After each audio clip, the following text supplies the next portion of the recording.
کیا کبھی آپ نے غور کیا ہے کہ رمضان میں بعض لوگ عبادت میں سب سے آگے ہوتے ہیں، لیکن ان کی دعائیں آسمان تک پہنچنے سے پہلے ہی واپس لٹا دی جاتی ہیں؟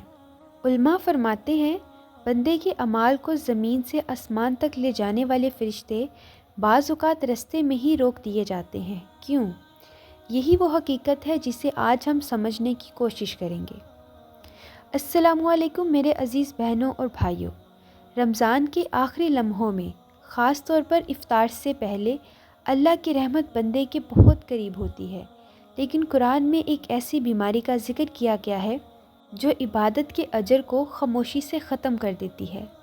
اللہ تعالیٰ قرآن پاک میں فرماتے ہیں، اور ایک دوسرے کی ٹو میں نہ لگو، اور نہ تم میں سے کوئی کسی کی غیبت کرے۔ کیا تم میں سے کوئی اپنے مردہ بھائی کا گوشت کھانا پسند کرے گا؟ یہ آیت صرف غیبت کے بارے میں نہیں ہے، یہ دل کی حالت کے بارے میں ہے، کیونکہ افطار سے پہلے اکثر انسان کا نفس کمزور ہوتا ہے، تھکن ہوتی ہے اور غصہ زیادہ آتا ہے۔ علماء کہتے ہیں روزہ صرف معدے کو نہیں بلکہ نفس کو قابو کرنے کی عبادت ہے۔ افطار سے پہلے سب سے خطرناک گناہ کیا ہے؟ دل میں کینہ رکھنا۔ جی ہاں، بہت لوگ زبان سے کچھ نہیں کہتے مگر دل میں حسد رکھتے ہیں۔ کسی کی کامیابی دیکھ کر جلنا، کسی کی خوشی دیکھ کر تنگ ہونا، یا دل میں بددعا رکھنا، یہ وہ چیزیں ہیں جنہیں لوگ گناہ بھی نہیں سمجھتے، لیکن رسول اللہ صلی اللہ علیہ وآلہ وسلم نے ایک موقع پر صحابہ کو بتایا کہ ایک شخص جنتی ہے۔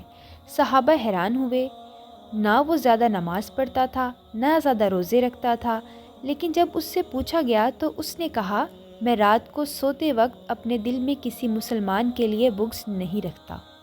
سوچئے، دل صاف ہونا عبادت سے بھی بڑا مقام بن گیا ہے۔ افطار سے پہلے کا وقت خاص کیوں ہوتا ہے؟ کیونکہ اسی وقت بندہ اللہ سے مانگنے والا ہوتا ہے۔ اگر دل میں کسی کے لیے نفرت ہو تو دعا کا اثر کم ہو جاتا ہے۔ ایک اور حقیقت، کچھ لوگ افطار کے قریب غصے میں بچوں پر چیختے ہیں، گھر والوں سے لڑتے ہیں، یا دل میں شکایتیں جمع کر لیتے ہیں۔ باہر سے تو روزہ قائم ہوتا ہے مگر اندر سے ٹوٹ چکا ہوتا ہے۔ فقہا نے لکھا ہے، کبھی گناہ روزے کو فاسد نہیں کرتے مگر اس کا نور چھین لیتے ہیں، اور نور کے بغیر عبادت صرف عادت بن جاتی ہے۔